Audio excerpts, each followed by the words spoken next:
Вие да стигнете хиляди гледания с каналчи 1000-2000 абоната, или трябва да плащате, или там анонимни да имате, не дейте гледате с дете имат по много гледания. Аз ви говоря реално, за какво става въпрос. И Любо Жечев обясняваше колко изпечели от YouTube. Ама каза, за разходите няма да говорим. Говори ли, аз сега ще ви говоря за разходите, да видите колко печелят. Той ако печелиш толкова много, нямаш да продава вода. И да прави тези студия, и да прави 1500 кълбета напред-назад. Щеш да си кара, за какво да прави друго нещо? Всичките другите. Карбовски реве като магарица всеки път, макар че той изкарва някой лев. И какво правим? Имаш 1000-2000 гледания. 2000 гледания на видео. Това е добрия вариант, бе. Идете гледа моите гледания на някои тези. Погледнете другите малките там каналчета. Защото ти тъй ще тръгнеш, бе. Ти ще изтеглиш пари от банката, ще ги такоиш, почнеш да се развиваш. То не е хоп. Айде тъй, Киро Брейка има Patreon и страшно лапа и от YouTube. 8 година. 1000 видеа сме направили. И ако съм плащал на някой по 200-300 лева, 300 хиляди лева. Ще стигнем до там. И какво става? YouTube ти праща, ти си имал общо $300. Че аз взех. $300 е добре. Повярвайте ми. $300 е перфектно. Няма да ги стигнеш никога. Значи каква стана тя? Аз давах на Любчо 4-5 хиляди лева или 2000 лева на 200 лева, да? Взимах $300. И те там ще ги уравнят в еврото и ти ще вземеш 500 лева. Мале, ще викаш по-нататък, като се развие. Да, ама ти по-нататък даваш на Любчо. Нон-стоп даваш. И в един момент се оказва, че не си толкова сумен.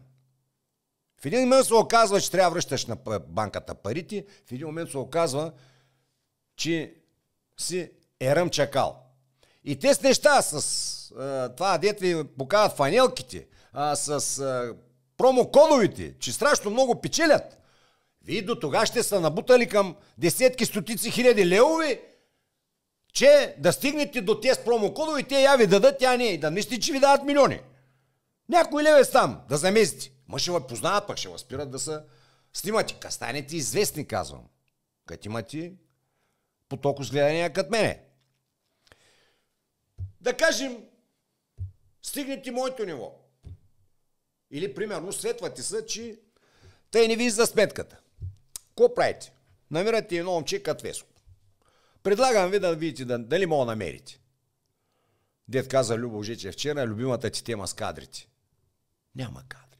Нищо, че всички са айтита, нищо, че всички са компютърни, телефонни и всякакви разбирачи. Намери едно, което да снима и да монтира. И да го намериш, когато искаш. И да ти го направи за няколко часа. Президент да ти прави видео. Знаеш ли кога ще го намерите? Знаете ли? Никога. Трябва му давате по... То ще иска на парче, защото на заплата. Трудна работа. Ще му давате да кажем там някакви пари.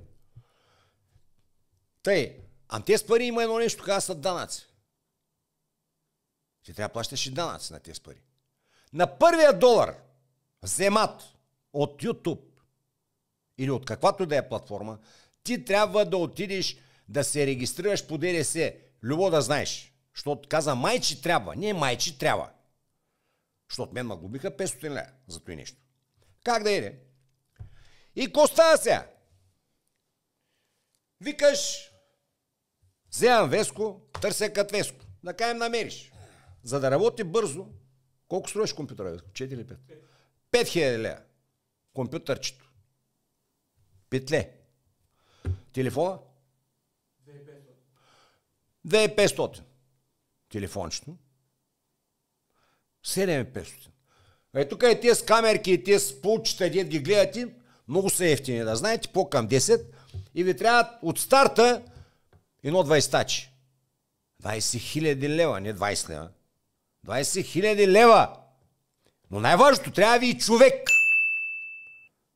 който да работи. Там вече са спънете. Но да кажем, че го намерите. Почвате, развихрете се.